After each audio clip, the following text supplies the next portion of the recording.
नमस्कार दोस्तों, super GK study में आप लोग का हार्दिक स्वागत है।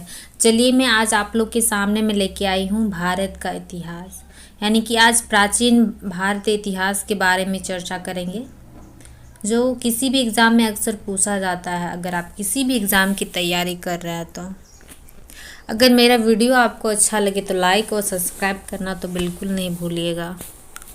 चलिए क्वेश्चन की ओर बढ़ते हैं। पहला क्वेश्चन है, वेदों की संख्या कितनी है? ये 4 वेद है। वेदों की संख्या कितनी है? 4 वेद है। नेक्स्ट क्वेश्चन है, वेदों को क्या कहा जाता है? यानी कि जो 4 वेद है हम लोग का, ये इस वेद को क्या कहा जाता है? तो इस वेद को संहिता कहा जाता है। ये याद रखना है। ये इम्पोर्टेंट एग्जाम के लिए बहुत पूछा भी जा सकता है कि वेदों को क्या कहा जाता है। नेक्स्ट है, यूनानियों ने भारत को क्या कहकर संबोधित किया है? यूनान जो भारत में आए थे उन यानी कि क्या संबोधित किया था? तो ये यूनानियों ने इसे इंडिया कहकर संबोधित किया है। नेक्स्ट है, 4 वेद कौन कौन से हैं? यानी कि जो हम अभी बोले वेदों की संख्या 4 है, तो उस वेद का नाम क्या क्या है? तो पहला है ये ऋग्वेद है, दूसरा है यजुर्वेद है, तीसरा है सामवेद और चौथा है अथर्ववेद है। ठीक है, ये याद रखना है। वेदों की संख्या 4 है और चारों के नाम आपको यहाँ दिख रहा है, आप लोग को बता दिए, तो ये याद रखना है। नेक्स्ट है, ऋग्वेद के ऋचाओं के अध्ययन करने वालों को क्या कहा जाता है? यानी कि ऋग्वेद का जो अध्ययन करते हैं उन लोग को क्या कहा जाता है? तो इसको कहा जाता है होर्त कहा जाता है। ठीक है। नेक्स्ट है, ऋग्वेद में कितनी मंडल और ऋचाएं हैं? तो इसमें 10 मंडल और 1462 ऋचाएं हैं ऋग्वेद में। नेक्स्ट है, ऋग्वेद में कितने मंडल में गायत्री मंत्र का उल्लेख है? यानी कि कितने मंडल में गायत्री मंत्र का उल्लेख है? तो ये उल्लेख है 3रे मंडल में ऋग्वेद का। एग्जाम में पूछा भी जा सकता है कि गायत्री मंत्र का उल्लेख किस ऋग्वेद में है, यानी तो ये किस वेद में है? तो आपका जवाब हो जाएगा ऋग्वेद। और कितने मंडल में है? तो 3रे मंडल में है। नेक्स्ट है, ऋग्वेद के 9वें मंडल में किसका उल्लेख है? तो जवाब हो जाएगा सोम देवता का उल्लेख है 9वें मंडल में। नेक्स्ट है, 8वें मंडल की हस्तलिखित ऋचाओं को क्या कहा जाता है? तो इसे क्या कहा जाता है? खील कहा जाता है। नेक्स्ट है, अगर मेरा वीडियो आप लोग को अच्छा लगे तो लाइक और सब्सक्राइब करना तो बिल्कुल नहीं भूलिएगा। अगर आप कुछ चाहते हैं तो मैं उस टॉपिक पर ज़रूर बनाऊंगी। आप लोग कमेंट कीजिएगा किस टॉपिक पे आप लोग को चाहिए वीडियो। नेक्स्ट है, वामन अवतार के 3 पगों का आख्यान किस वेदों में है? यानी कि वामन अवतार के 3 पगों का आख्यान किस वेद में है? तो जवाब हो जाएगा ये ऋग्वेद में है। ठीक है। नेक्स्ट है, यजुर्वेद के अध्ययन करने वालों को क्या कहा जाता है? तो ये कहा जाता है अर्धवर्यु कहा जाता है। ठीक है, अर्धवर्यु कहा जाता है। नेक्स्ट है, किस वेद में गद्य और पद दोनों का उल्लेख है? तो इसका जवाब है यजुर्वेद, यानी कि गद्य और पद दोनों में इसका उल्लेख है। नेक्स्ट है, यजुर्वेद में किसका उल्लेख है? तो इसका उल्लेख हम बोल सकते हैं मंत्रों तथा बलि के समय अनुपालन के नियम, यानी कि जो पहले ज़माने में बलि दिया जाता था तो उस समय जो मंत्र पढ़ा जाता है उसका उल्लेख है उसमें। नेक्स्ट है, शाम का शाब्दिक अर्थ क्या है? तो ये गान हो जाएगा शाम का शाब्दिक अर्थ। नेक्स्ट है, सामवेद में किसका उल्लेख है? तो जवाब हो जाएगा यज्ञों के अवसर पर गाए जाने वाले मंत्र का उल्लेख है उसमें, सामवेद में।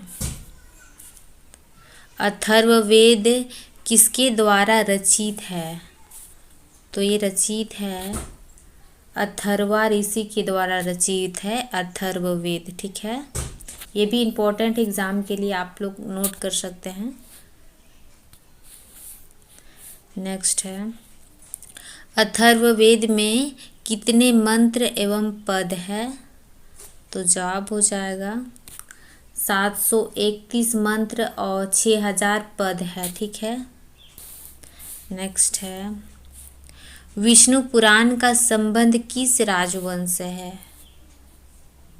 तो जवाब हो जाएगा मौर्य वंश से है विष्णु पुराण का संबंध, ठीक है। आप नोट करते जाइएगा, ये भी इम्पोर्टेंट है। नेक्स्ट है, वायु पुराण का संबंध किस राजवंश से है? तो इसका जवाब हो जाएगा गुप्त वंश से है वायु पुराण का संबंध। नेक्स्ट है, किस वेद में जादू टोना का वर्णन मिलता है? ये परीक्षा की दृष्टि से बहुत ही महत्वपूर्ण है। अक्सर पूछा जाता है कंपटीशन का एग्जाम में कि जादू टोना का वर्णन किस वेद में है? तो इसका जवाब हो जाएगा अथर्ववेद में है जादू टोना का वर्णन, यानी कि वशीकरण जितना भी हुआ, जादू टोना, वशीकरण, किसी को वश में करना, ये सब। नेक्स्ट है, पुराणों में सबसे प्राचीन पुराण कौन है?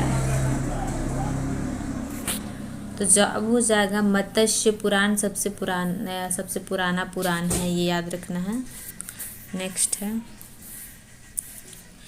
स्त्री की सर्वाधिक गिरी हुई स्थिति किस संहिता में मिलती है? तो जवाब हो जाएगा मैत्रेयनी में मिलती है सबसे गिरी हुई स्थिति स्त्री की। नेक्स्ट है, जातक में किसका पूर्व जन्म की कहानी है? जातक तो सुने होंगे, ये है बुध, इसमें बुध की कहानी है जातक में, ठीक है। पूर्व जन्म की कहानी, यानी कि उसने क्या क्या जन्म लिया था, वो सब सारा विवरण उसमें है। नेक्स्ट है, अर्थशास्त्र के लेखक कौन है? तो जवाब हो जाएगा ये कौटिल्य, या फिर इसको विष्णुगुप्त भी कहते हैं। इसका दूसरा नाम क्या है? विष्णुगुप्त भी है, ठीक है। कौटिल्य या फिर विष्णुगुप्त अर्थशास्त्र के लेखक हैं। नेक्स्ट है, संस्कृत साहित्य में ऐतिहासिक घटनाओं को क्रमबद्ध लिखने का प्रयास सर्वप्रथम किसने किया था? यानी कि पहले जो घटनाएं होती थी किसी को उतना कोई लिखता नहीं था, तो फिर इसने क्रमबद्ध लिखा था, यानी ये घटना हुआ पहले, वो घटना हुआ, तो किसने किया था? कलहर ने किया था, ठीक है। ये याद रखना है, ये पूछा जाता है अक्सर, इम्पोर्टेंट है, आप नोट कर सकते हैं। तो नेक्स्ट क्वेश्चन है, राजतरंगिणी पुस्तक किसने लिखी है? तो ये जवाब हो जाएगा ये कलहर ने ही लिखा है राजतरंगिणी पुस्तक, ठीक है। नेक्स्ट है, औरबों की सिंध विजय का वर्णन किसमें मिलता है? यानी कि औरब जो सिंध पर विजय किए थे, यानी कि सिंध लोग जीत लिया था, तो ये कहाँ पर मिलता है इसका वर्णन? तो ये चचनामा में मिलता है इसका वर्णन, ये याद रखना है। नेक्स्ट है, अष्टाध्यायी पुस्तक के लेखक कौन है? अष्टाध्यायी एक संस्कृत व्याकरण का पुस्तक है, ठीक है। तो इसके लेखक है पाणिनि है, ठीक है। ये याद रखना, ये भी इम्पोर्टेंट एग्जाम के लिए आप नोट कर सकते हो। नेक्स्ट है, कात्यायन द्वारा लिखी गार्गी संहिता किससे संबोधित है? कात्यायन द्वारा लिखी गार्गी संहिता किसके द्वारा संबोधित है? तो जवाब हो जाएगा ये ज्योतिष ग्रंथ से संबोधित है। ठीक है, एक ये पूछा जा सकता है, इम्पोर्टेंट है। गार्गी संहिता किससे संबोधित है? क्या है? ज्योतिष, यानी कि उसमें ज्योतिष का वर्णन है। नेक्स्ट है, सर्वप्रथम भारतवर्ष का जिक्र किस अभिलेख में है? तो इसका जिक्र है हाथी गुम्फा अभिलेख में है। ठीक है, ये याद रखना है, परीक्षा की दृष्टि से बहुत ही इम्पोर्टेंट है। अगर आप नोट भी कर सकते हैं आप लोग। नेक्स्ट है, प्राचीनतम सिक्कों को क्या कहा जाता है? तो प्राचीनतम सिक्कों को कहा जाता है आहत सिक्के कहा जाता है। नेक्स्ट है, रेशम बुनकरों की श्रेणियों की जानकारी किस अभिलेख से प्राप्त होती है? यानी कि रेशम बुनकर, तो ये इसका जवाब हो जाएगा मंदसौर अभिलेख से प्राप्त होती है। ये भी एग्जाम की दृष्टि से इम्पोर्टेंट है। नेक्स्ट है, सती प्रथा का पहला लिखित साक्ष्य किस अभिलेख से प्राप्त होती है? तो जवाब हो जाएगा एरन अभिलेख से प्राप्त होती है। ये भानुगुप्त द्वारा किया गया था। ठीक है, भानु शासक द्वारा।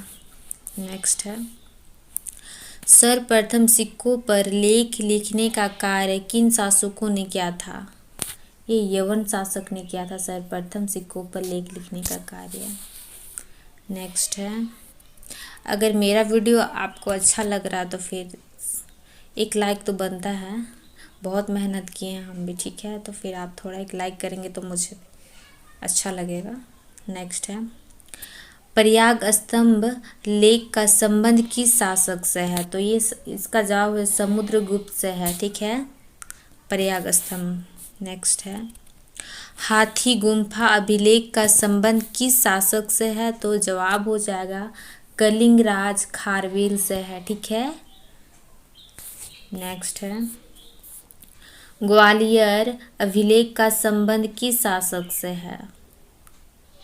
ये प्रतिहार नरेश भोज से है, ये याद रखना है। ठीक है, प्रतिहार नरेश भोज, ये इम्पोर्टेंट है ये भी। नेक्स्ट है,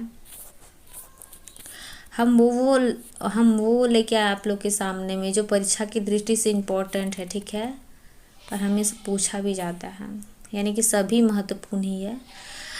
नासिक अभिलेख का संबंध किस शासक से है? तो ये जवाब हो जाएगा ये गोमती बलश्री से है। ठीक है। नेक्स्ट है, ऐहोल अभिलेख का संबंध किस शासक से है? तो ये है पुलकेशियन द्वितीय से है। ठीक है, पुलकेशियन द्वितीय से है।